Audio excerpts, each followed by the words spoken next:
man kay waxuma dara yëf yaa ngi ëpp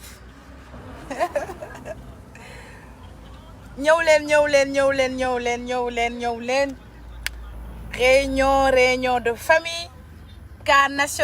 réunion de famille cas national réunion de famille taal ma kii bi yow lampe oto bi vous êtes où cas national test international réunion de famille wàññil ma rajo bi Bougane am na lu ko metti wàññil ma rajo bi voilà réunion de famille donc xam ngeen moom kër gi lu fi xew nu waxtaanee ko ndax yëf yaa ngi bëgg a ëpp léegi avant de commencer foo leen nekk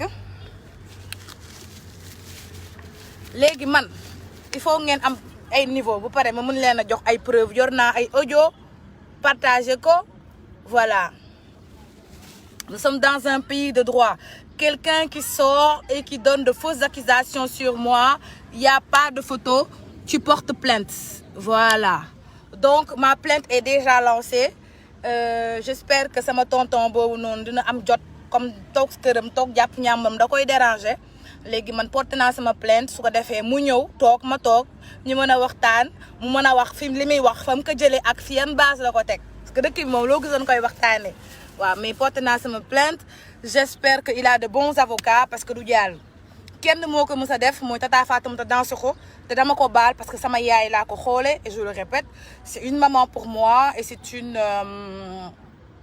maman quoi elle a dit des choses c'est pas grave c'est pas méchant mais góor bu ne lënk yekk ma lu mel ni xeme ma yóbbu la cybercriminalité nu convoqué la suba nu toog nga wax ma foo ma xamee ak nu def ba xamante soobee yàlla léegi paa bi ma jox bayre bi sa bayre baa ngi nii ki ma jox bayre bi sa bayre baa ngi nii bëggatuma bayre bi parce que dafa ëpp yaa ma jox bayre bi du xamee nga mbuusu bayre bi bayre baa ngi nii téere yaa ngi nii ci biir sonn naa ndaxte man mënu maa xëy chaque jour Nabou Dash du lundi Nabou Dash mardi Nabou Dash mais j'ai l'impression que je suis devenue le plan national.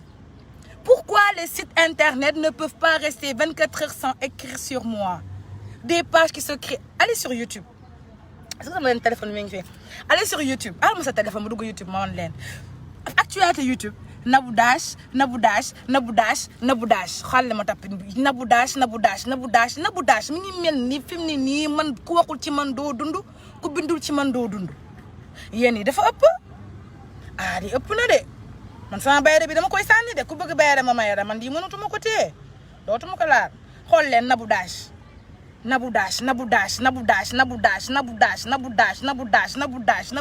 ay Nabou Dash yàlla na ma jik di golo bu jug xam naa ko ki mu doon sëyal milliardaire ñëpp d'accord nañ Sénégal bi yëpp xam nañ ni Nabou milliardaire la mës a sëyal loolu nekkatul nouvelle ku ne xam na ni xale bi milliardaire la mës a sëyal waaye sonn naa boo leen xëyee ku ne wax sa wax xam naa ko maa ko xam kii maa ko xam ay noppaleku leen waaye daal pour sama tonton boobu maa ngi nii si béykay mi naan de sama jëkkër moo porté plainte ndax nee na jabaram kenn du ko yekk lu mel ne xam mu di ko dem na porté ji plainte si béykay mi naan te nga ne porté nañ la plainte yow too waxaa sa plainte léegi nag paa bi ma joxoon bayre bi laay waxal téere baa ngi nii léegi man bëggatuma sa bayre parce que bayre bi yuusu dafa ëpp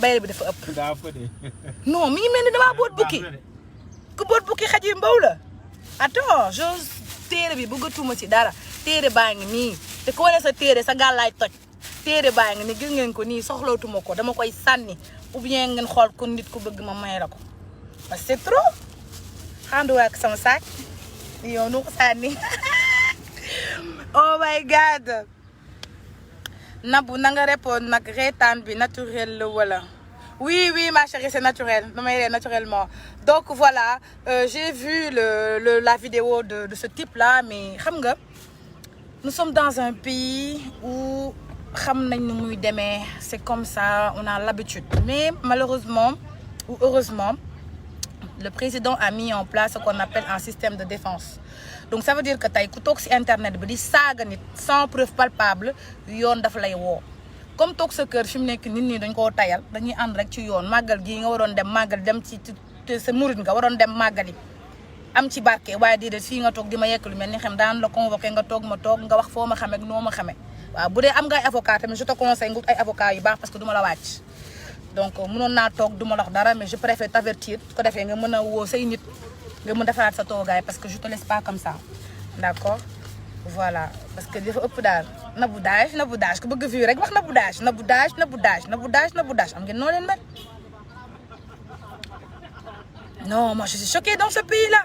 Le Sénégal est un pays. Regardez, les étrangers qui me regardent, il faut que vous regardez sur YouTube. Vous ne voyez que moi et vous allez voir que moi. Tous les jours que Dieu fait, les vidéos que je fais sont reprises par des milliers de personnes, des centaines de personnes.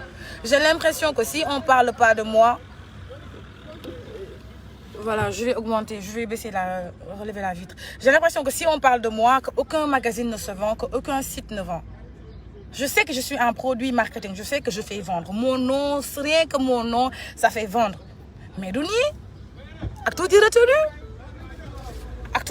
du nii Nabou Dash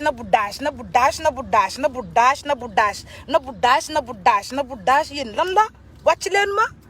Oh my God. Oh, regardez ce vieux là. En plus, il a 40 ans. waa ji am na 45 ans xaw ma 50 ans. wax ne leen man je suis de 93, j'ai 28 ans. Imaginez-vous une fille de 28 ans qui fait bouger comme ça tout un pays. C'est compliqué. Moi, wax 93 laa judd, je vous ai toujours dit que je suis née en 93. Les gens m'ont dit Nabou, est-ce que c'est vrai âge du moom wax na de 93 laa judd dégg ngeen ko. Quand même 40 ans rap na da doon rap rab bi doyul comme gémmiñ gi dafa rëy moo ne fi mu ne nii mooy gémmiñu askan bi waaye dootu ko defati. comme dan laa yónni danga ñu wax ko lu yónni ndax porté naa la plainte sama borom kër laay xaar mu génn ñu taasu oto ñu dem dootoo ko defati dootoo ma laalati keneen ku dul yow dootuma ko defati sa àdduna daañu la ñamal 6 mois ferme pour diffamation publique trouble à l'ordre public. Non, mais je vous dis, une petite fille qui fait bouger comme ça les gens dafay waaye yow ñun dañuy waxal askan bee ñu yónni yow lekkoo naanoo sa condition doxee demeewul noonu ah amoo benn situation liggéey yow amoo entreprise ban entreprise nga am ban salaire ngay fayoo salaire demoo dikkoo amoo ay jabar amoo ay doom amoo dara célibataire nga dëkk fii derkale dëkk fii jëppal xaw foo dëkk si sa benn néeg gars yi di wax Nabou Dash nga bëgg a dugg si rythme tey bokkoo si gang bi dootoo ko defati monsieur Fall génn rek ak sunu plainte ñu mën a dem. Je suis fatiguée. Je suis fatiguée. Écoutez, moi je suis d'accord que les gens ils veulent se faire voir. Vous voulez de la publicité? Faites de la publicité. Mon nom est devenu le soleil. Mon nom est lampe Fall. Yàlla moo ma taal te duma fay loolu yàlla moo ko def ci man Nabou Dash gi barke la rek nangu rek wala bañ li xale yi di wax mais saaga yi man Audibo digéré wu ma ko mënuma accepter ay saaga moom du dem mën naa def lu ne mën naa accepter lu ne ba mu des ay saaga oser m'insulter sans aucune preuve sans rien du tout joo sa gémmiñ gu rëy ne mbàpp kilo gémmiñ 2 kilo làmmiñ nan Nabou dootoo ko defati la loi sénégalaise elle a été votée récemment. On n'insulte pas sur les réseaux sociaux. Comme dans la rue, mais dootoo ko defati.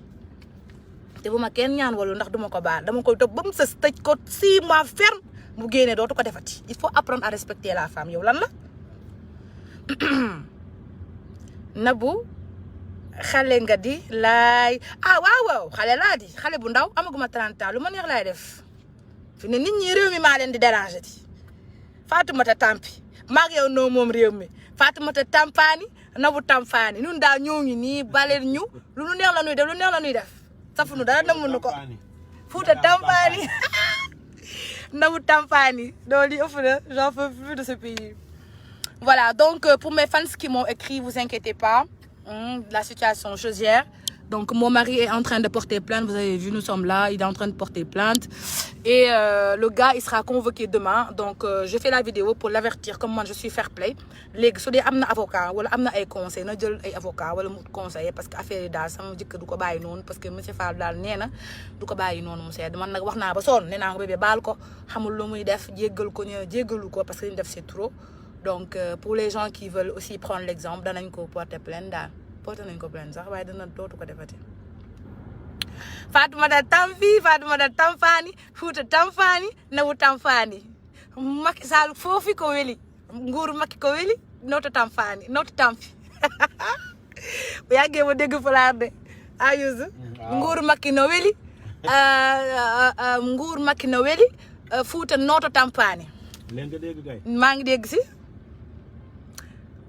c'est bien fait pour sa gueule tant que nit ñi ngi am ful seen bopp di toppatoo ba mu sës. Non, ma chérie, c'est le Sénégal qui est comme ça. Je suis outrée qu'un homme comme lui, il s'appelle Khalifa, waroon nekk ci diine ji bala nekk ci sa liggéey wala nga am sa société tudd Khalifa nekk ci réseaux sociaux yi xam naa ko boy bu ndaw la du sedd ñebe dootoo yow xoolal maa la ko wax dootoo ko defati. di nga gis jigéen ne ko bàyyi muy romb ngay def baa nga xool noo def mais tu vas plus jamais insulter une femme de ta vie, c'est ça moi qui te le dis. Donc tu as bien intérêt à chercher un avocat ou à t'excuser publiquement. Bon, si je vois des excuses publiquement, moi je vais arrêter. Si je vois pas que tu as fait des excuses, tu vas répondre à la justice et je te promets que je vais pas te laisser. Comme xam nga ni reconnaître nga ne jëkkër milliardaire la am dinaa la woon jëkkër milliardaire bokkut ak jëkkëru como dootoo ko defati. Voilà. Donc après c'est pas pour donner de buzz mais je claircis un peu l'histoire voilà léegi sama bayre bi daal dama koy sànni en attendant ndax lii moom dootu boo ko téewuti lii dafa ëpp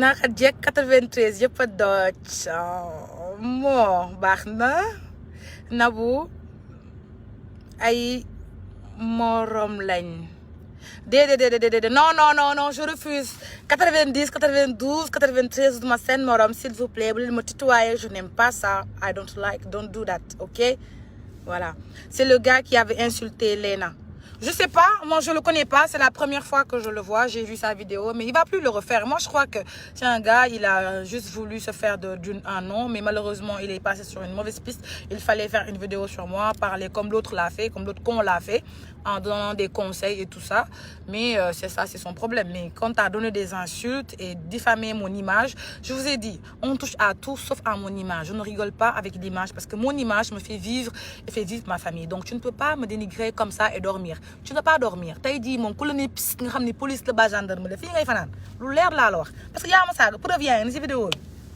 ah yow xamoo loi bu bees bi luñ ci wax jàngul ndeysaan bu jàngoon du ko def c'est des ignorants comme ça Sénégal kay lu waay neex def ko Sénégal kay lu waay neex wax lu waay neex def bu sosow non ma chérie Sénégal maintenant dafa am loi de ku la saaga da nga koy porter plainte ñukk 6 mois lay jël ne dis pas ça de yow la loi a été votée Macky a voté la loi pourquoi Macky a voté la loi pour tous les Sénégalais parce que réseaux sociaux yi du fu ñuy toog di saaga ay nit sans preuve dootoo ko defati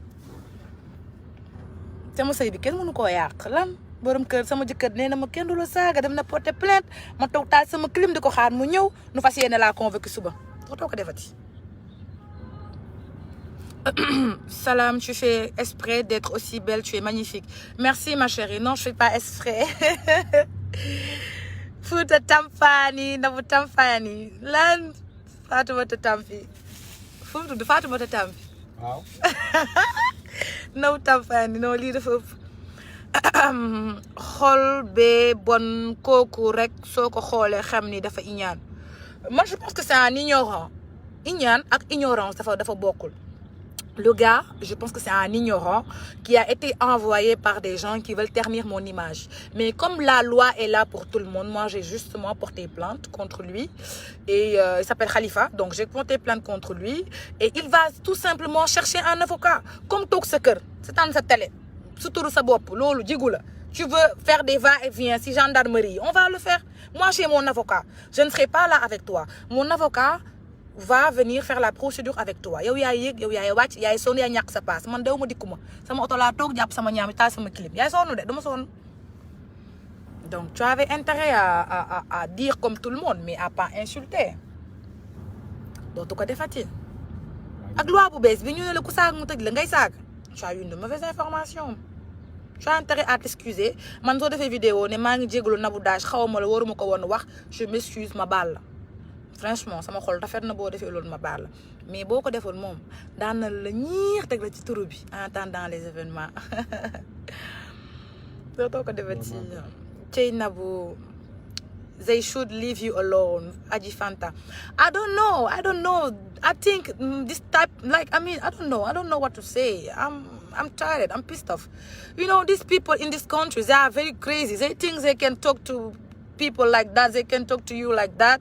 You know, nothing wrong. Just take the phone, insult me, insult my family, and go sleep. You won't go to sleep. You aren't going to sleep. You are going here. You are going here. You are going to écoute your plainte, come take your plainte. That's it. Porte nga plainte bu bare.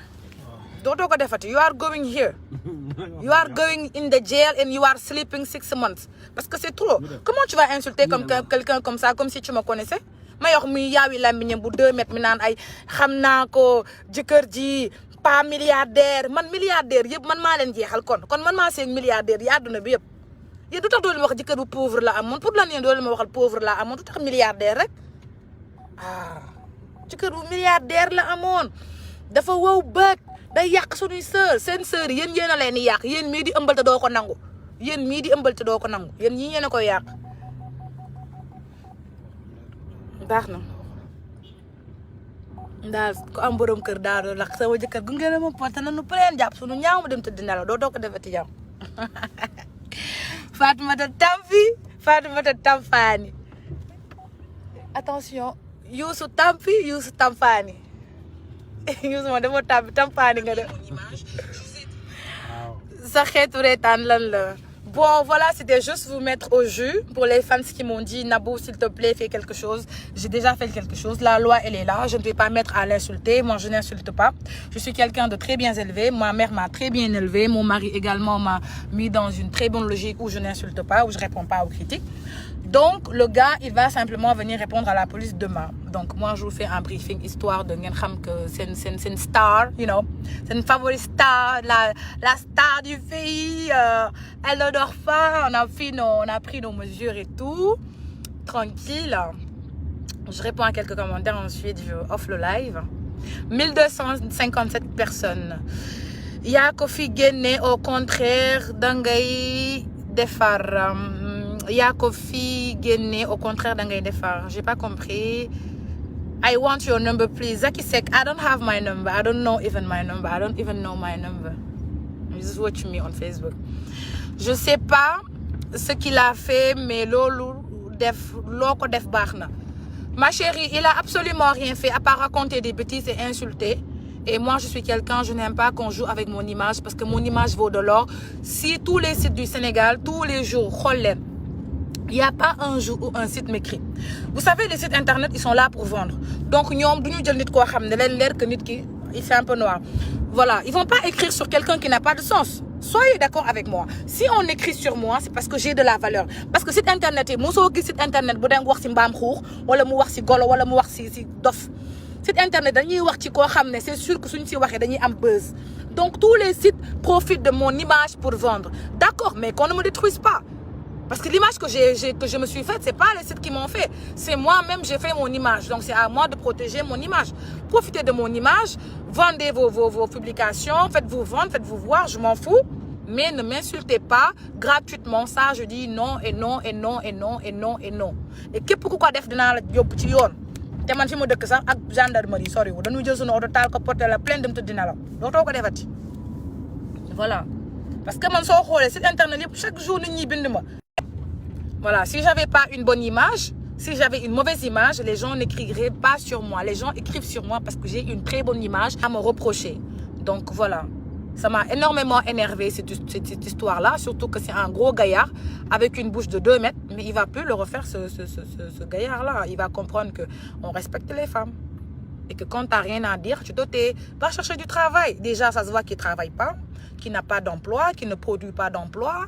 Il est trait, il sait même pas ce qu'il dit. Ça se voit que jàngul amul ben diplôme xamul sax lu géej gi di riir moom dégg na naboudage rek mu ne xaaral waaye naboudage tampani de naboudage tampani tampi amatut tampani la. Allô? Patate chaude. Oui. Tu me touches, tu vas le voir. Wow. Wow. D'accord, ok, du ma ko fàtte. Tu vas plus le faire. D'accord. Merci beaucoup. Dina jël leçon, allez courage. Oui, t'inquiète pas ma chérie, c'est absolument rien. Donc c'était juste pour vous briefer, comme ça ngeen xam ni que je ne suis pas restée sans rien faire. Je suis en train de faire mes démarches. Nabou doo ñu woon monsieur Fall doo def sa loxo bi ne dama sonn. non xamee nañ jaaro bi. ay waay jëkkër na la nopp jëkkër na la gëm sama xuloo waale bi. non yooyu doon bàjjan la. xuloo nañu fi xuloo bu metti ci oto bi sànq ba ñuy porter plainte yuusoo ñu àtte ma ne ko bul porter plainte mu ne ma damay ma ne ko bul mu ne ko waa baax xuloo nañu fi xuloo bu metti mais Youssou moom mooy sunu régulateur Youssou Youssou c'est le grand frère de mon mari et c'est mon meilleur ami c'est mon papa c'est mon lépp sama mag bu jëkkër la mi ngi nii ku baax la vraiment bu ñu xuloo ba ñëpp bëgg a kaas yi bëgg a toj mu naan régulateur baa ngi nii grand yu xale yow lañ bëgg de nakati voilà donc je suis bien soutenue quand même et voilà donc c'est vrai que sama jëkkër sama doom bàjjan la on passe tout le temps à se chamailler mais au fond je l'aime bien et j'apprécie ce qu'il a fait. Il aurait pu être comme ces hommes machos là nit wax dara ci sa jabar nga gëm ko comme un con mais au moins il s'est acquis, il s'est marié, il savait que ça allait pas être facile parce que les gens qui m'aiment c'est beaucoup, il y a plein d'hommes qui m'ont aimé et qui m'aiment d'ailleurs toujours et qui veulent de moi toujours donc je sais que les coups vont venir de partout. Je m'attendais à ça et nous sommes préparés, nous sommes là où on vous attend. Donc tu insultes sur internet, on te fout à la brigade à la cybercriminalité. Tu fais les attaques mystiques, on a les anti-xons. Fi mu ne ñaan rek ngeen mën ku mystique nu am suñuy anti-xons yor ko nii di ko téye nii di ko yëngal nii nga wax loo war taw nu yóbbu la cybercriminalité.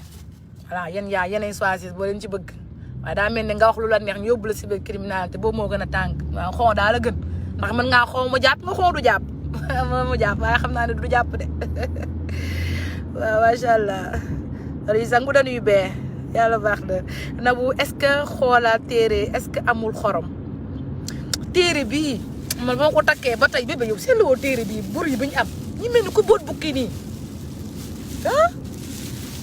téere bii ba ma ko takkee ba tey coow dafa gën a multiplier bu si man oh my god yàlla ma makki far rek man ut benn poste bu ma jox coow yi nekk benn coow ma def Fuuta Tampi benn yoon ànd ak Fatoumata Fuuta Tampi bisous les bébés. Accusé.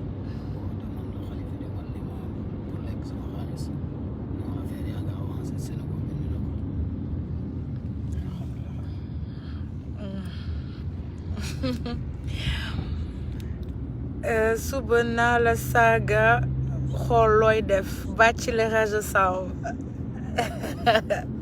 te nga bëgg nga dugg ci détail yooyu. Nabou téléphone bi toj na sama bakkan pourquoi.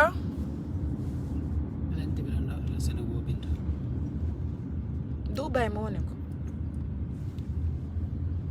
pièce conviction la mais après l'enquête nag je vais vous montrer des détails pas pour le moment dama mën a naar nag lu ma jëg wax leen ko waaye bii moom damay noppi ba affaire yi jàll ay yambar. waa Dash adoré ne te fâche pas non mon bébé je suis pas fâchée il faut beaucoup plus je suis ça fait 10 ans fukki at que maa ngi ci internet bi donc c'est des choses auxquelles je suis constamment fréquentée c'est-à-dire que c'est des choses qui arrivent quand on a une vie publique il faut des fois savoir que il y aura des gens qui vont essayer de ternir votre image mais justement l'image c'est très sacré donc tu dois te battre su ko jaralee xam na la jaral dee man daf maa jaral dee de lu ma laaj ma jox ko kenn du ma saaga noonu ci gratuit yi wax say wax noonu toog jàpp sa ñaam ba tëdd sa kër loolu mënul nekk di nga ñëw toog ma toog nga wax ma foo ma xamee ak loo ma xamal ak foo ko jëlee ak ñi la yónni surtout baal moom mën naa ko baal su defee public excuse publique ne maa ngi jéggalu Nabou tout ça mën naa ko baal man su ma waxee loolu ma baal ko ba pare may ko 50 000 mu paas ndax xam naa ne yorul lu mu lekk yorul lu mu naan. Je suis certes intéressée par les sujets, mais tu fais mes journées vu que je regarde tes vidéos en décalé. J'adore l'ambiance que tu fais à la maison en toute simplicité, les courses, les couacs avec des enfants, etc. C'est juste vivant. J'adore ta joie de vivre. Merci ma chérie, merci beaucoup. Je suis quelqu'un de très simple et je vis ma vie d'une manière très simple. Je profite de la vie simplement. Je ne suis pas morte, donc autant en profiter. Et j'en profite avec ma famille, avec mon mari, avec mes beaux-frères, avec mes belles-sœurs. Voilà, tout le monde devrait faire ça. Donc, on ne vit qu'une fois, il faut en profiter. Voilà.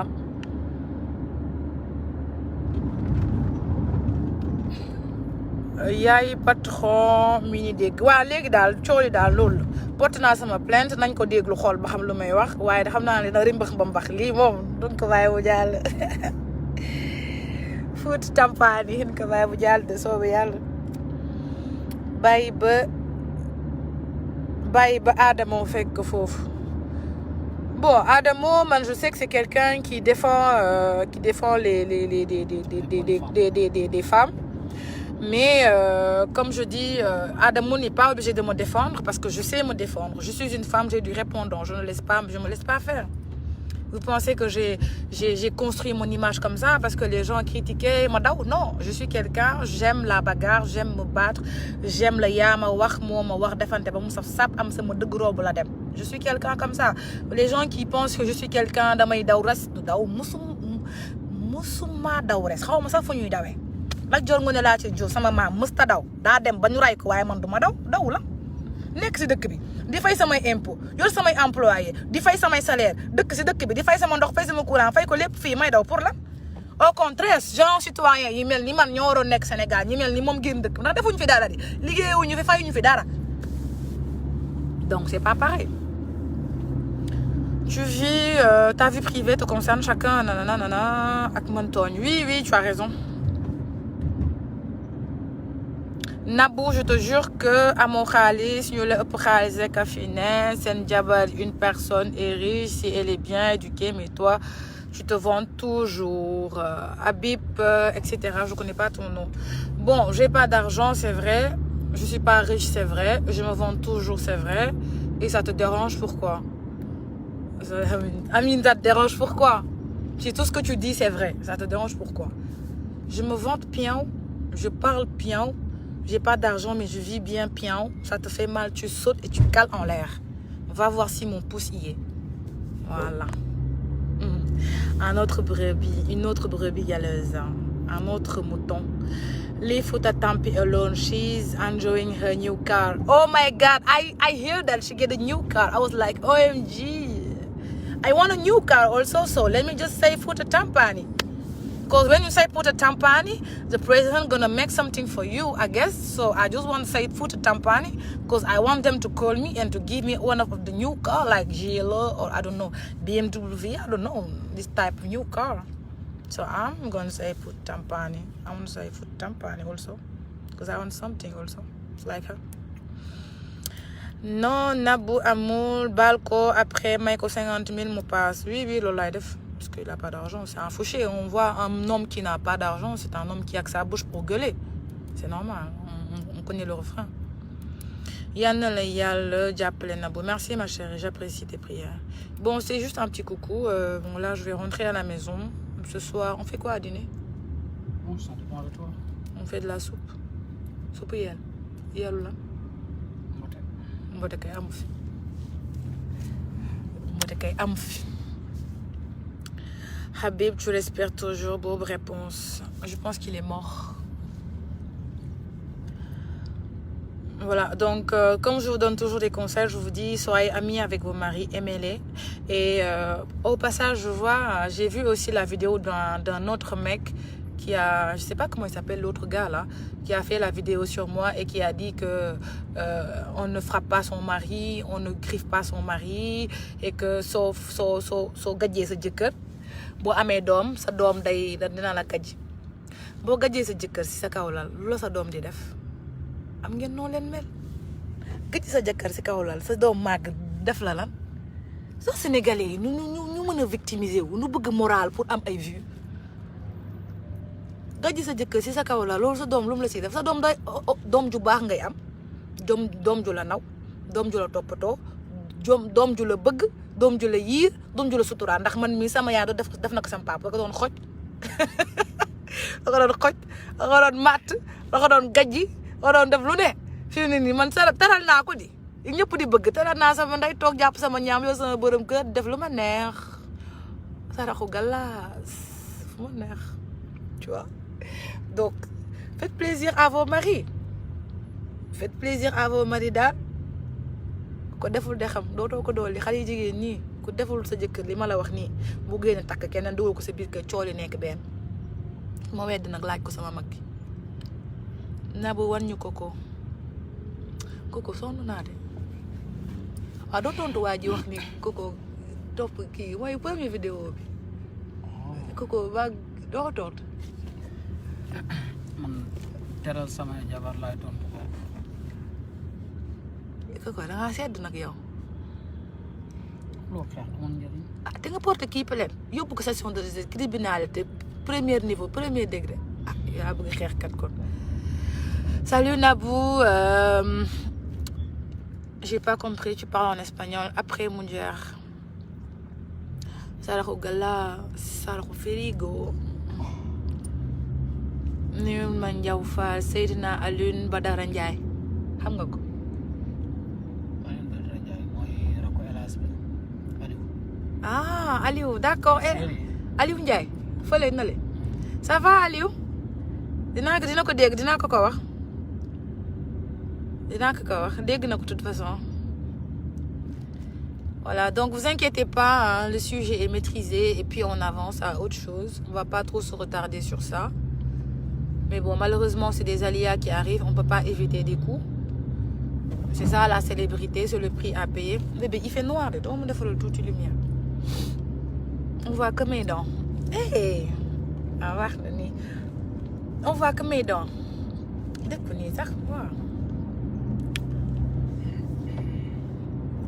On voit que mes dents. Saraxu Gala, Saraxu Frigo.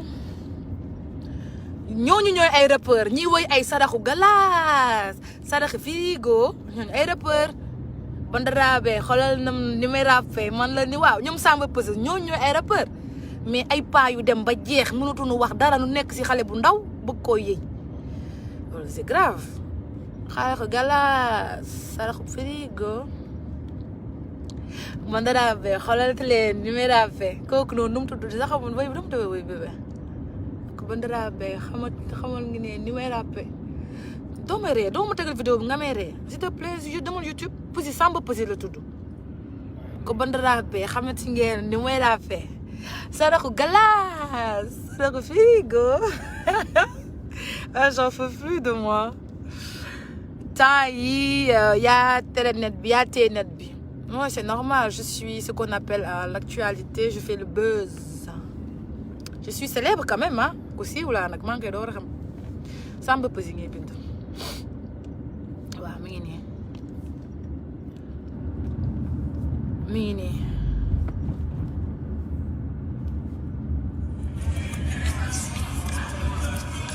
ñu déglu sama yu waay. Teewul nii.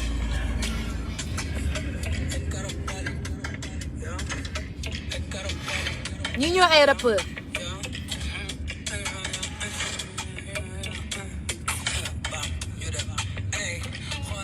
Bandarabe ni may rappé. waaw. te duñu màtte.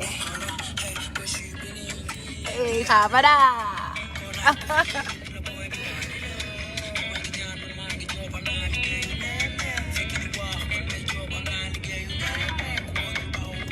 lu yàq yawa ku mënul bawul lu yàq yawa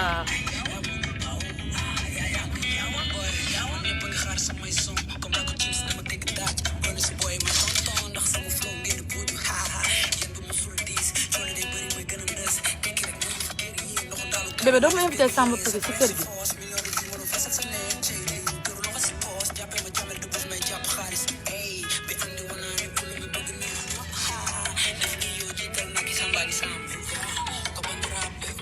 te ni may rappé ma ci wàcce waaw mbow te duñu màtte Shabada.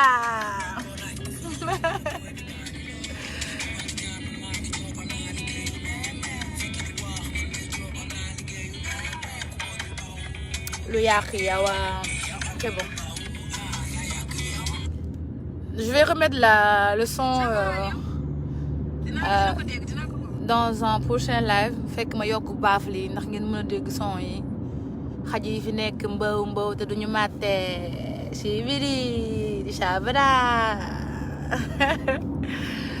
Bon, le plus important c'est vraiment d'être accompagné avec de bonnes personnes, c'est le plus important. On sent pas la guerre quand on est accompagné avec de bonnes personnes, avec de belles personnes.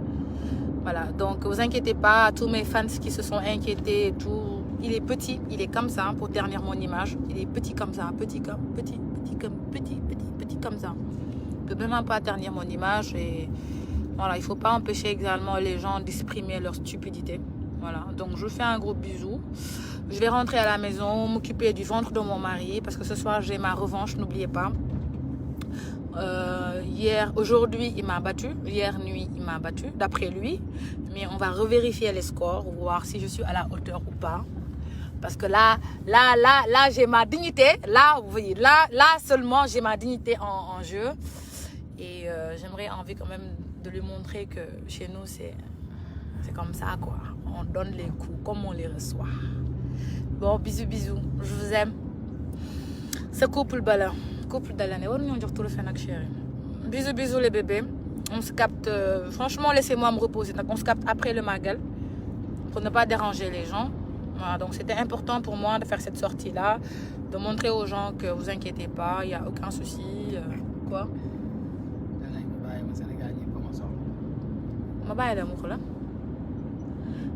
Madame Fall, ñëwal libéré grand bi Sénégal gaawal libéré grand bi Sénégal ñëpp a ko soxla ku wax loolu fu ma la libéré jëm man fu ma ko libéré jëm dew ma fenn de dañu dem Kenya dëkk fa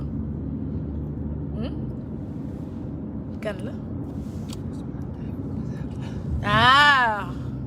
waaw bébé kon dama laa kidnappé nii beneen kaa ngi noonu. Oh my God, tout le monde me dit de laisser mon mari, que personne ne le voit. Moi, je sais pas, j'ai l'air bébé, man. Wax ma ni ma mel kon dama la accaparer noonu. Man war naa gis médecin de parce que sentir ma sama doole xamutuma sax si lu ma ne. Dawal gaaw tey nag bul ñu gagné. Non, tey kenn du leen gagné. Tey moom sama Youssou moom mën nañoo àtte ndax am na yoo xam ne moom Youssou doo ñu àtte tey. te Youssou mënuñoo àtte ndax foofu moom privé la waaye il faut ñu def sextape nu wane ko ndaxte il faut que Sénégalais àtte mag Njaw Fall Khadim Fall il faut que ñu àtte ñu. Je vous fais de gros bisous les bébés, je vais m'occuper de mon chéri et de son ventre et voilà. Donc là je souhaite déjà une bonne fête à tout le service d'Age Closer, à Sofalux, à Balanga, au cabinet. Voilà, là on a pris officiellement les fêtes du Magal jusqu'au lundi, donc je pense que ce sera mon retour Inch'Allah mardi peut-être pour le retour des lives et sur ce voilà, bisous, je vous aime énormément. Gis Nena ne pas si je dois partir bébé, je dois m'occuper de tonton et lui faire à manger. C'est de là, il est un peu tard, on va essayer de faire peut-être commander un truc, ouais, et voilà, faire la grasse matinée. Demain il n'y a pas de travail, on est en congé pour le Magal et j'espère que vous allez prier pour moi pendant le Magal. Ngeen ñaanal moom yàlla na ma yàlla musal si cat musal ma si làmmiñ ragaluma leneen lu dul loolu cat ak làmmiñ la yàlla na ma si yàlla musal yàlla bàyyi ma sama borom kër ñuy belli di belli yàlla may ma jàmm yàlla may ko mboolem jullit. waaw képp ku yeewu sa xol di furuj faraj rek santal yàlla tuddal yàlla xam ne du man du yow yàlla la nangu rek wala bay ñëw. Bon Magal nekk si jàmm. Bisous les bébés, je vous aime énormément. Bisous. Léegi pour ñi bëgg bayre bi mbuusu bayre baa ngi nii maa ngi koy téye ku bëgg bayre rek naa ko jox mbuus ni parce que man bayre bi sonal na ma trop chaque jour que je fais naboudage donc il faut que ma génnee ko tàkkali ko mbuusu bayre bi ku ko bëgg na ma inbox ma jox ko bayre bi nag ku ko jël danga mel ni ku boot bukki à bon entendeur. Salut.